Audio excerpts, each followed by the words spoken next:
Nous arrivons un peu au cœur de tout ce qui nous occupe, c'est-à-dire transposer votre manuscrit au format du livre papier.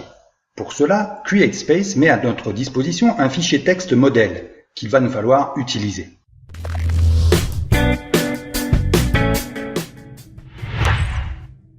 Voici les étapes à parcourir. Premièrement, télécharger le fichier modèle. Deuxièmement, si vous le voulez, estimer les coûts de production de votre livre. Et troisièmement, ouvrir le fichier modèle au format Word. Revenons à votre tableau de bord sur CreateSpace. Là, vous voyez le projet de notre livre en cours. Cliquez sur le lien correspondant afin d'ouvrir le projet et en voir son état d'avancement. Nous retrouvons les pavés grisâtres que nous avions vus lors du cours précédent sur la création d'un nouveau projet.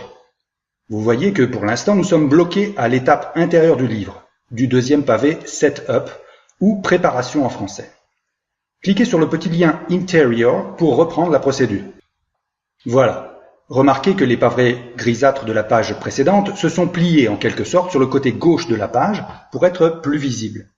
Choisissons un type d'intérieur noir et blanc au lieu de couleur, puis blanc au lieu de crème pour la couleur du papier.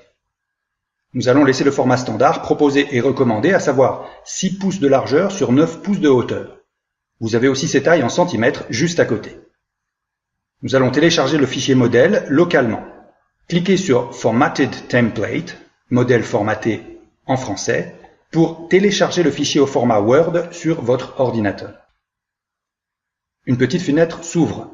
Choisissez où vous voulez sauvegarder le fichier modèle au format Word et cliquez sur Sauvegarder. De retour sur cette page, vous pouvez optionnellement estimer les coûts de production en cliquant sur Estimate your book's manufacturing costs, c'est-à-dire estimer les coûts de fabrication de votre livre. Allons-y rapidement. Un autre onglet de votre navigateur s'ouvre. Descendez un peu plus bas sur la même page. Voilà. Ici, vous choisissez les différentes options entre le type d'intérieur, la taille de découpe, le nombre de pages, la quantité de production de votre livre. Vous pouvez aussi simuler les frais d'expédition. Si vous voulez de plus amples détails, je vous renvoie au cours précédent intitulé « Créer un nouveau projet » où je fais des simulations. Revenons donc à notre fichier modèle que vous avez sauvegardé sur votre ordinateur. Double-cliquez afin d'ouvrir l'application Word.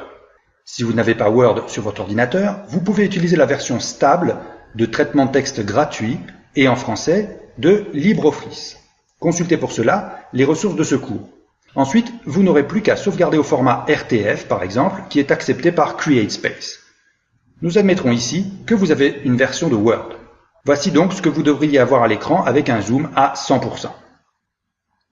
Avec un zoom à 30%, plusieurs pages apparaissent à l'écran et nous voyons apparaître le futur livre sous nos yeux. Remarquez bien s'il vous plaît que les pages fonctionnent bien par paire ici. Tout comme un livre papier, il y a le recto et le verso de la page. Ainsi, si vous devez supprimer des pages inutiles comme nous le verrons dans le cours suivant, il vous faudra supprimer 2 pages sur Word, soit une page recto, verso, dans le futur livre papier. Bien, maintenant il va nous falloir compléter ce fichier modèle avec le texte de votre propre manuscrit que vous devez avoir conservé précieusement. Ici, nous allons supposer que vous avez fini d'écrire votre livre. Si vous ne savez pas trouver l'inspiration et la motivation pour le faire, ne vous inquiétez pas, je prépare une formation à ce sujet. Mais revenons à notre fichier modèle. Laissez-le ouvert à l'écran et rendez-vous au prochain cours pour voir comment l'utiliser pour formater votre manuscrit.